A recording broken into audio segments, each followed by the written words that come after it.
అన్న మరి ఎన్ని రోజులు పెట్టి ధర్నా చేస్తున్నాము, మీరు చూస్తూనే ఉన్నారు, మరి ఏం మాట్లాడట్లేదు. నేను కూడా మీ పుట్టినరోజు బాగా చేసుకున్నట్టున్నారు.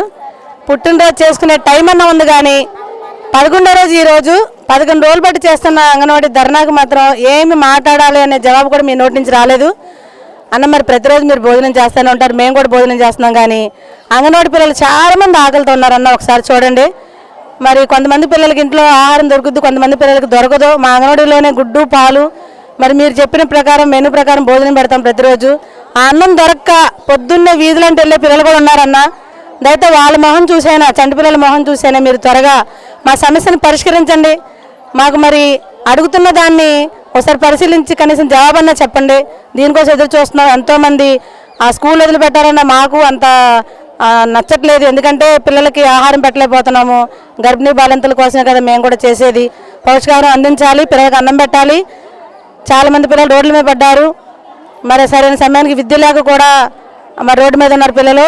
మరి దీని గురించి త్వరగా సమస్యలు పరిష్కరిస్తారని చూస్తున్నామన్నా. మీరు ఏ ఓటుతో అయితే మరి మాకు హామీ ఇచ్చారో, మేనిఫెస్టోలో మాకు ఏదైతే మాట్లాడారో అది త్వరగా దానికి సమాధానం చెప్తే బాగుంటుంది. లేదు అని అంటే తిరిగి అదే ఓటుతో మీకు బుద్ధి చెప్పే రోజు వస్తుందని చెప్తున్నాము. మరి త్వరగా మాకు దీనికి ఈ పోరాటానికి తగిన విధంగా స్పందించకపోతే దీన్ని ఇంకా ఉధృతంగా వెళ్తామని, సమ్మెలోకి వెళ్తామని, ఇంకా ఉధృతం చేస్తామని మీకు తెలియజేస్తున్నాం.